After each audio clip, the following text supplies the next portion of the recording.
Hello दोस्तों, स्वागत है आपका एक बार फिर मेरे YouTube चैनल इलेक्ट्रिक कॉर्नर में। दोस्तों, जैसा कि आप देख रहे हैं, आज हमारे पास एक ही 400 एम्पियर की वेल्डिंग मशीन रिपेयरिंग को आई हुई है, आर्क 400 HD। तो इसमें क्या है दोस्तों, ये 3 फेज़ का 415 वोल्ट AC लिखा है, मतलब यहाँ पे 3 फेज़ का मशीन है ये। इसका पूरा इधर डेटा दिया गया है।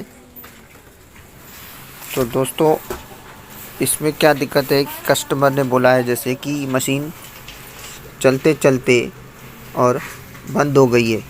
अभी जैसे हमने इसको खोला है तो धूल मिट्टी बहुत जमी हुई है। इसको साफ़ करके चेक करते हैं कि प्रॉब्लम कहाँ पर है। ठीक है दोस्तों।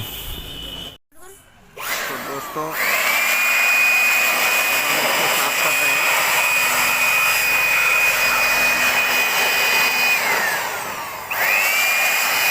बहुत सारी धूल मिट्टी जमी हुई है।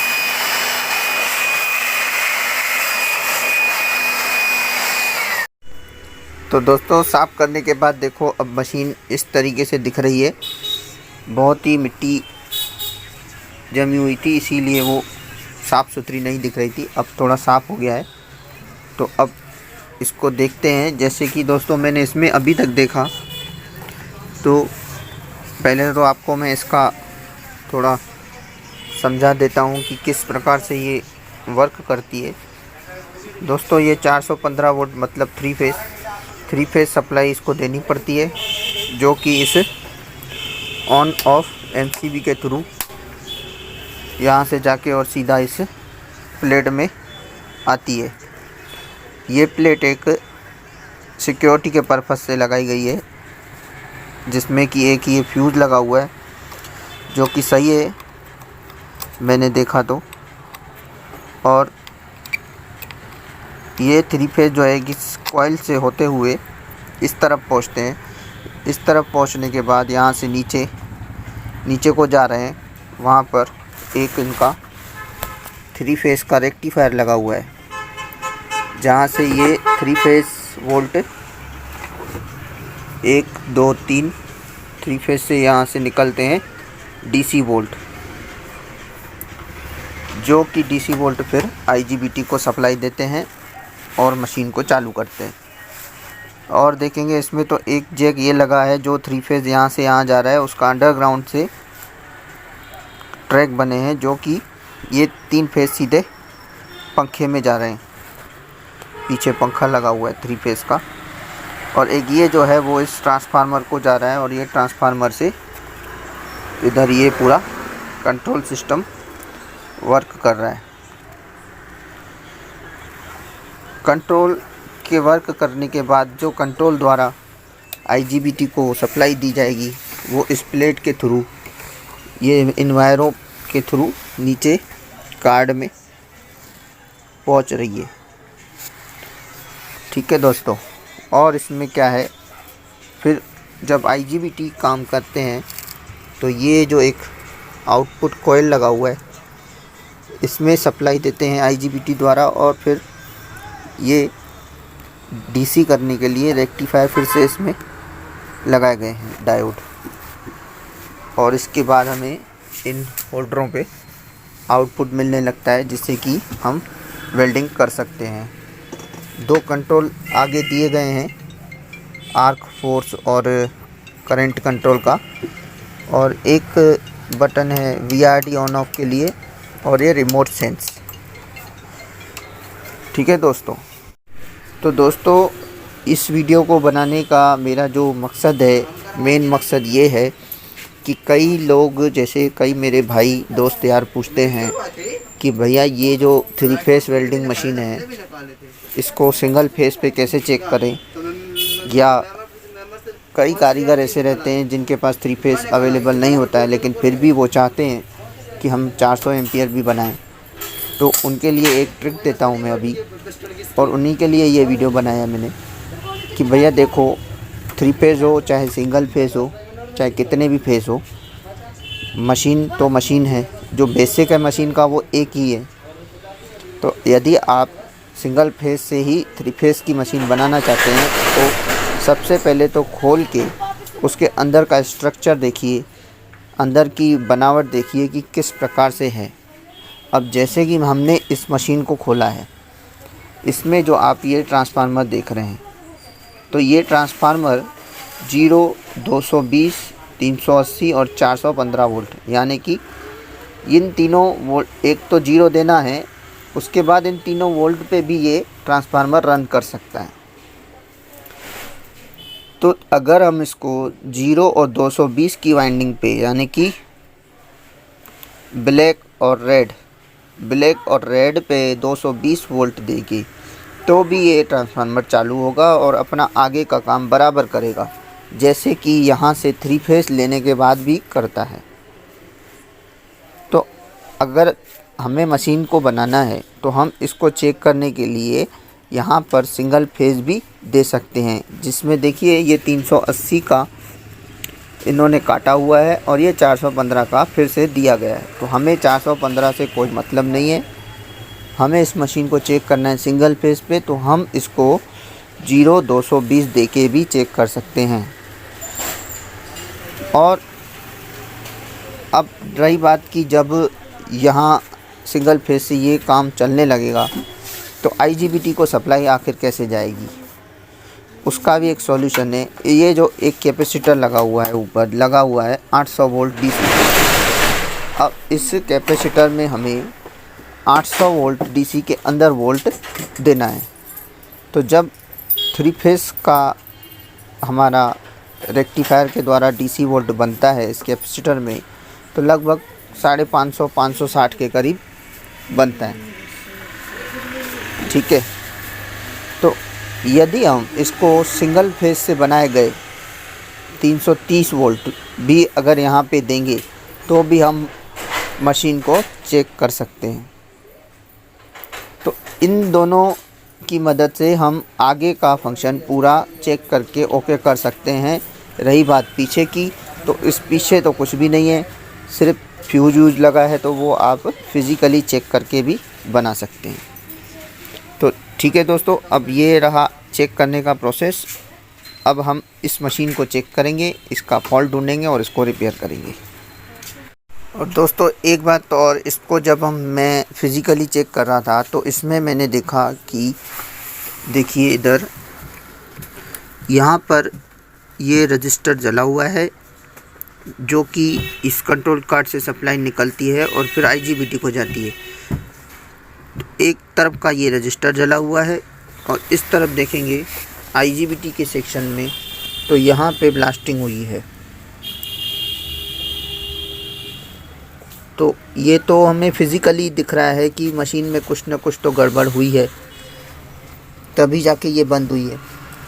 तो सबसे पहले हमें क्या करना है कि इन IGBT को चेक करना है कि सही है कि ख़राब है, और जो बाहर डायोड लगे हुए हैं उनको चेक करना है। चलिए हम पहले इसको मल्टीमीटर से चेक कर लेते हैं। तो दोस्तों ये जो इसका सेक्शन है वो IGBT वाला सेक्शन है, जहाँ IGBT लगते हैं। तो 4 इस तरफ लगे हैं, 4 इस तरफ, 8 IGBT लगे हैं। तो यहाँ पे जो थोड़ा कालापन है पहले वहाँ पर चेक करते हैं हम डायोड रेंज में। तो देखिए पूरा का पूरा शॉर्ट बता रहा है, और बीच में चेक करते हैं कंटिन्यूटी पे, तो भी पूरी की पूरी कंटिन्यूटी बज रही है। तो कहने का मतलब इसमें IGBT तो शॉर्ट है ही, अब इसके अलावा और क्या क्या ख़राब है वो धीरे धीरे हम चेक करते जा रहे हैं। इसका ये दूसरा IGBT भी शॉर्ट है इस सेक्शन का।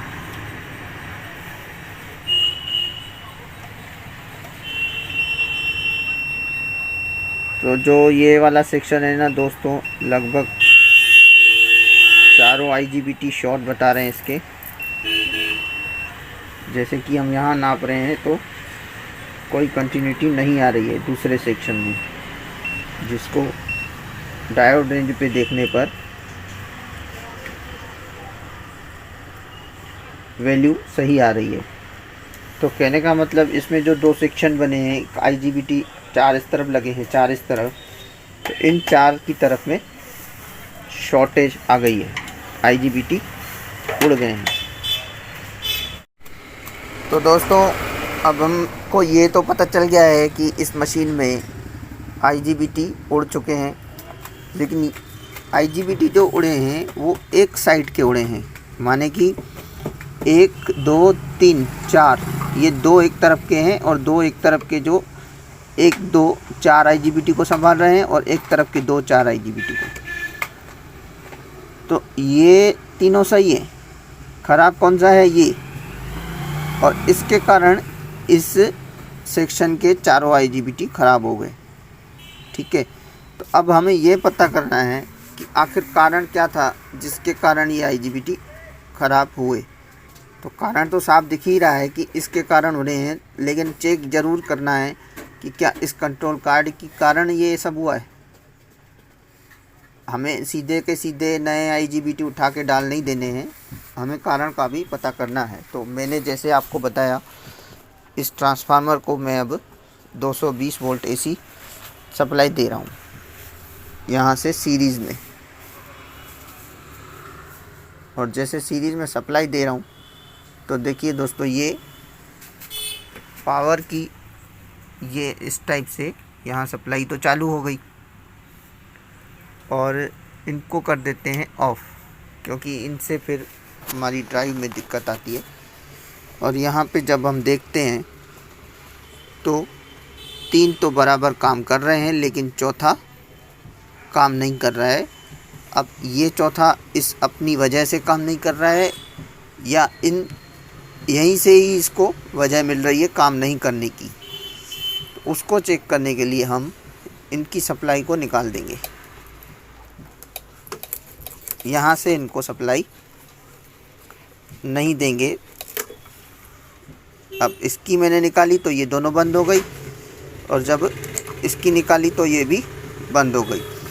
तो अब हमें यहाँ पर चेक कर लेना है सबसे पहले ड्राइव कि यहाँ पर काम ओके है तो हम आगे चलें। यहीं अगर दिक्कत है तो फिर हमें कंट्रोल कार्ड को रिपेयर करना पड़ेगा। तो दोस्तों इस जैक को निकालने के बाद यहाँ से जो जानी है आगे ड्राइव, वो तो जाएगी नहीं। तो हम यहाँ पे पहले चेक कर लेते हैं कि इसी में दिक्कत है कि इस प्लेट में दिक्कत है। तो इसको चेक करने के लिए ये मैंने मल्टीमीटर को ग्राफ रेंज में रखा है। तो इसकी जो ड्राइव बनेगी वो पल्स विथ मॉड्यूलेशन वाली AC, मतलब कि ये चौकोर चौकोर इस टाइप से खंड बनने चाहिए। तो ये 4 चैनल हैं, इसके चारों चैनलों पे हम चेक कर लेंगे बराबर, ये बराबर की बराबर लाइनें बन रही हैं। तो कहने का मतलब यही है कि इस कंट्रोल कार्ड में तो कोई दिक्कत नहीं है। ये देखिए कंट्रोल कार्ड में जो ये 2 IRF लगे हुए हैं 4, इनकी भी अगर हम चेक करते हैं ड्राइव को तो भी ये फ्रीक्वेंसी बिल्कुल बराबर आ रही है। ये देखिए, एक बार ऊपर एक बार नीचे, एक बार ऊपर एक बार नीचे, इसी तरीके से ये कंट्रोल कार्ड ड्राइव बनाते हैं। तो ये हमें पक्का मालूम हो गया कि अब इस कंट्रोल कार्ड में कोई दिक्कत नहीं है। और अब हम इसके वोल्टेज को नाप लेते हैं AC जो कि ड्राइव में मिलते हैं हमें। तो उसको नापेंगे तो 5 वोल्ट से भी कम हमको वोल्ट मिलने चाहिए, वो मिली में मिलते हैं। तो मिली वोल्ट में भी नाप सकते हैं हम इसको, जैसे मैंने DC मिली वोल्ट में रखा। तो देखिए 0.63.6 मिली वोल्ट, मतलब कि 1 वोल्ट से भी कम है। तो ये जो यहाँ बन रही है वो भी बराबर बन रही है।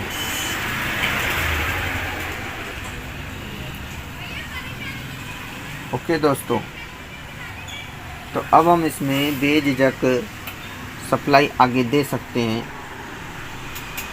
तो मेरे को जितना इस मशीन में समझ में आया, तो ये प्लेट ख़राब होने के कारण नीचे IGBT उड़े हैं। तो पहले इस प्लेट को रिपेयर करना है, फिर नीचे वाली प्लेट को रिपेयर करना है। तो अब हम इन दोनों प्लेटों को इस मशीन से निकाल लेते हैं बाहर। ठीक है दोस्तों। तो दोस्तों अब जैसा कि आप देख रहे हो कि ये दोनों प्लेटें हमने इस मशीन से निकाल दी है बाहर। इसमें देखेंगे तो ये यहाँ पे कैपेसिटर लगा हुआ था जो कि फटा होगा, और इस कैपेसिटर के फटने के बाद फिर ये रजिस्टर वगैरह ख़राब होके और नीचे IGBT को उड़ा दिए। इसके 3 तो चैनल बिल्कुल परफेक्ट है, लेकिन ये ख़राब है। तो हम अगर चाहें तो इसको बदल के रिपेयर कर सकते हैं, लेकिन वीडियो में इतना टाइम ज़्यादा लग जाएगा, जिसके कारण हम इसमें ऐसा वाला नया प्लेट लगा देंगे। मतलब कि ऐसा तो नहीं होगा, लेकिन मिलता जुलता कुछ होगा हमारे पास। जैसे कि ये है, इसके जगह पे हम इसको फिट कर सकते हैं। तो ये इसका ऑप्शनल हो गया, और अगर हमारे पास टाइम है तो हम इसको बदल के पूरा रिपेयर भी कर सकते हैं। तो ये काम हम बाद में कर लेंगे। अब आता है इस वाली प्लेट में। तो इस वाली प्लेट में क्या है कि ये 4 IGBT तो सही है, लेकिन जब इन चारों को हम मल्टीमीटर से चेक कर रहे हैं तो ख़राब बता रहे हैं। तो यहाँ का पोर्शन रिपेयर करके और इन चारों में नए IGBT लगाएंगे जो कि ख़राब हो चुके हैं। तो फिर ये भी हमारा ओके हो जाएगा। तो ठीक है दोस्तों, अब इन दोनों को ओके करके आगे बढ़ाते हैं। वीडियो को थोड़ा स्किप करूँगा, मैं इनको रिपेयर करके फिर आपको दिखाऊंगा। रिपेयर करना क्या है दोस्तों, ये IGBT निकाल के और रजिस्टर वगैरह जो जले हैं वो नए लगाने हैं, सब नया लगाना है। तो वीडियो में इतना सब करेंगे तो लंबा हो जाएगा, इसीलिए इसको निकाल के मैं रिपेयर करके आपको दिखाऊंगा, और उसके बाद फिर मशीन में इसको फिट करेंगे। तो कैसे फिट करेंगे वो मैं आपको दिखाऊंगा।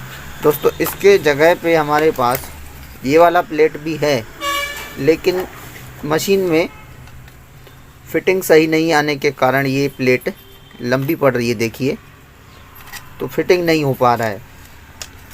तो चाहें अगर हम तो इस प्लेट को लगा सकते हैं, लेकिन ये प्लेट को यहाँ से काट के लगाना पड़ेगा। तो फिर ये एक चैनल अलग हो जाएगा और एक चैनल अलग हो जाएगा। तो ये भी कर सकते हैं हम। पहले हम इसको रिपेयर करने की कोशिश करते हैं। ओके दोस्तों। तो दोस्तों अब आप इस प्लेट को देखिए। इस प्लेट के पुराने सारे IGBT निकाल के यहाँ पर पूरे ट्रैक ख़राब हो चुके थे। तो बड़ी मेहनत के बाद इसको बनाया है, ओके किया है। अब ये यहाँ पर ओके हो चुका है, और IGBT भी 4 नए लगा दिए हैं।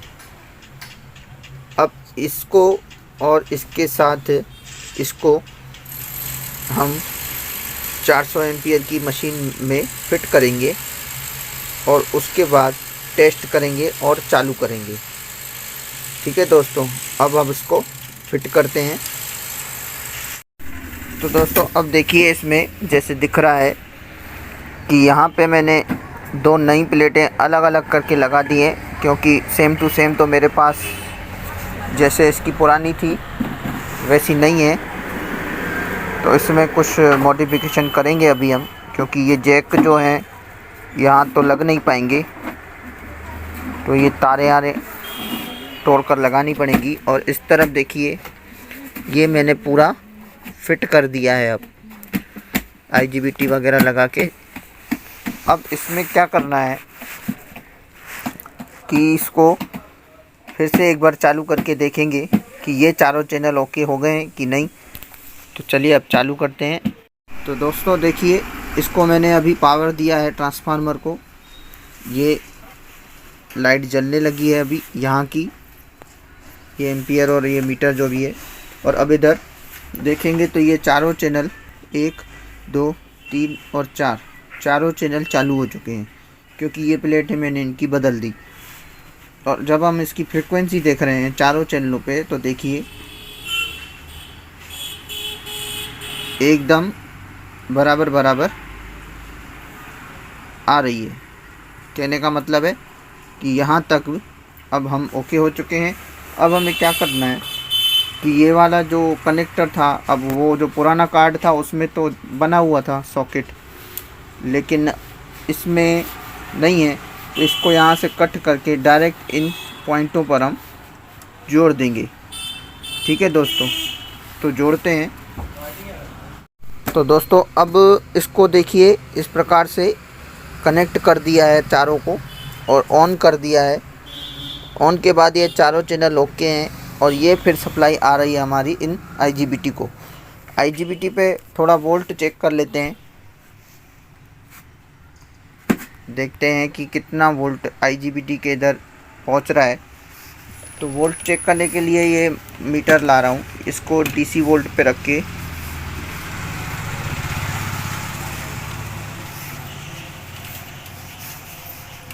ये देखिए एक IGBT जो इस चैनल का है 1.7 वोल्ट दिखा रहा है, अंडर 5 वोल्ट होना चाहिए। और इधर पे भी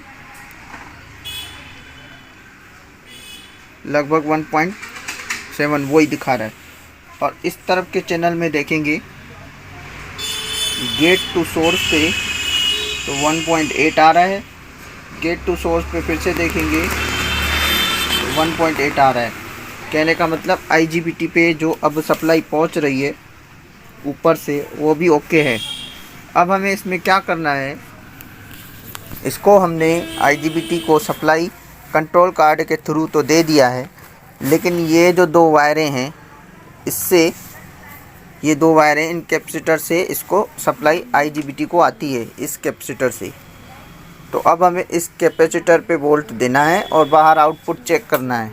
अगर हमारा आउटपुट बाहर निकल रहा है वेल्डिंग करने के लायक, तो ये मशीन हमारी ओके हो चुकी है। तो ठीक है दोस्तों, अब हम इस पे वोल्ट देते हैं और फिर बाहर आउटपुट चेक करते हैं। ओके, देखिए दोस्तों अब क्या है, इधर पे मैंने ये दो तारें जोड़ी है, ये तारें दिख रही होंगी, यहाँ पे ये कैपेसिटर से कनेक्टेड है तारें, और ये जो दो तारें हैं वो मेरी एक सप्लाई है 330 वोल्ट की, वो इसमें मैंने जोड़ी है ताकि इस कैपेसिटर को सप्लाई मिले 330 वोल्ट।